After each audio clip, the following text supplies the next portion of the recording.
Assalamualaikum warahmatullahi wabarakatuh. Perkenalkan, nama saya Ajija Rahula dari kelas A1 PLB semester 6 Program Studi Pendidikan Luar Biasa Kampus Universitas Islam Nusantara. Di sini saya akan menjelaskan sedikit tentang pembelajaran pendidikan ABK pasca sekolah.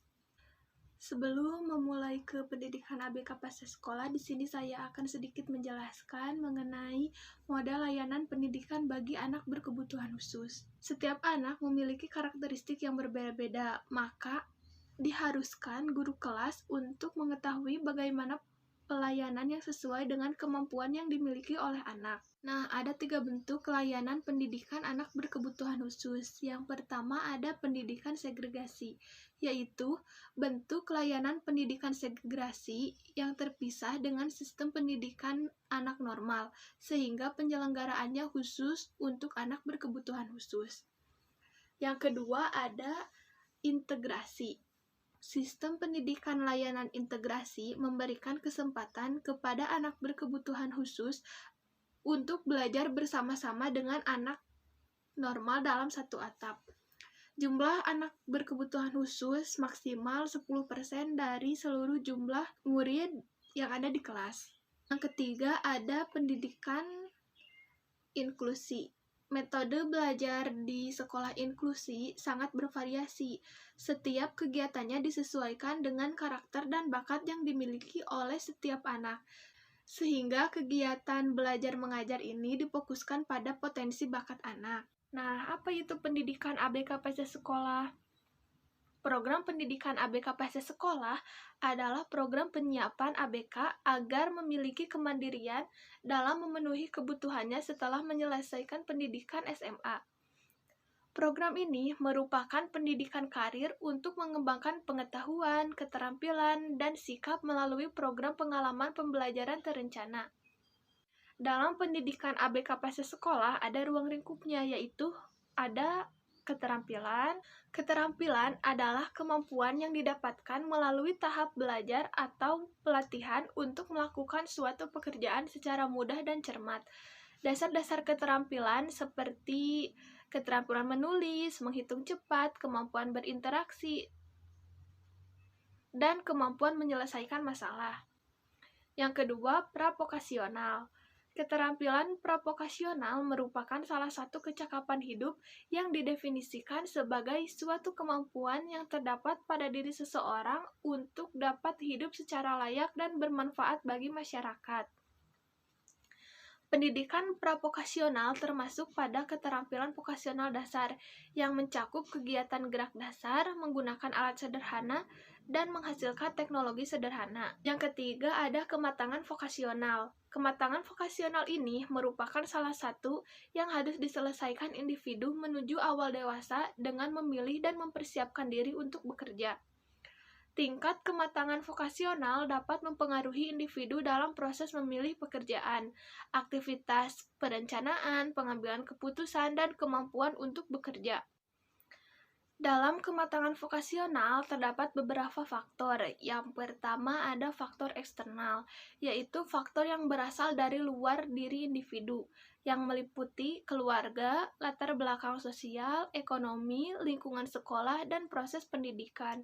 Yang kedua ada faktor internal, berasal dari dalam diri individu, meliputi inteligensi, minat bakat, kepribadian, kemandirian, dan keyakinan diri.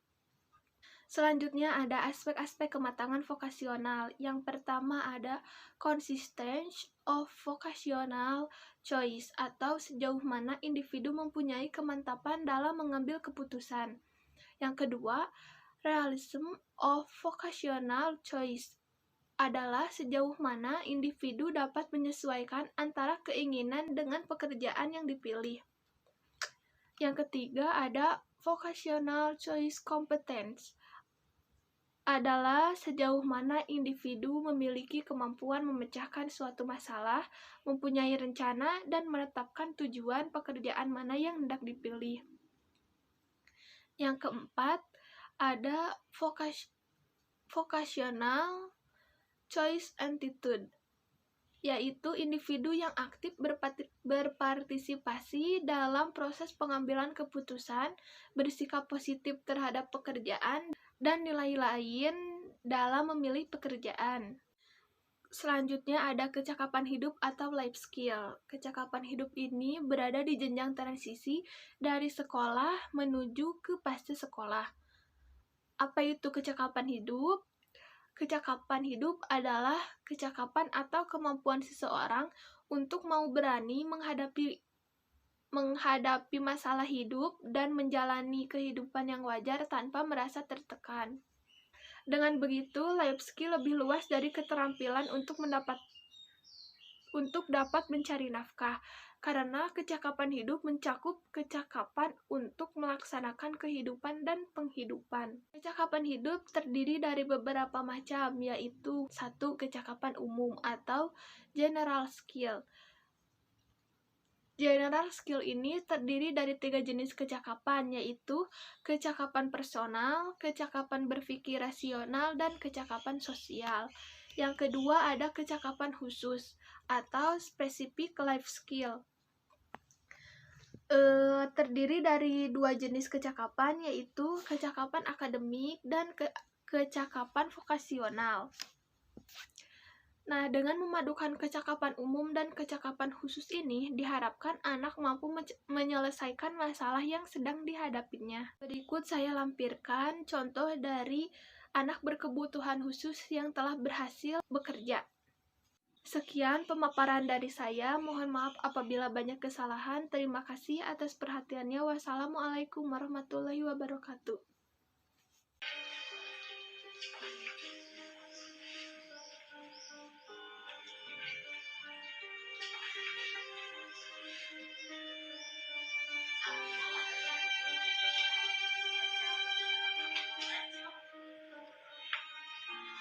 Mutia selalu merasa Mutia dibantukan oleh banyak orang. Mutia selalu merasa banyak orang yang membantu Mutia. Jadi bagaimana sih Mutia hidup untuk bisa membantu banyak orang juga.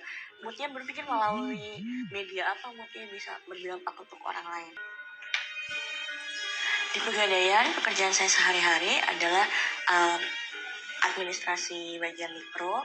Lalu saya juga membantu untuk monitoring seperti NPL, kolektibilitas.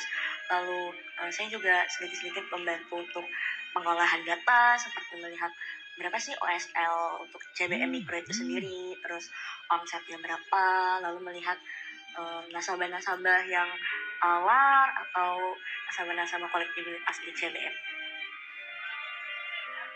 Suasana kerja di sini, di Pegadaian, sangat menyenangkan dan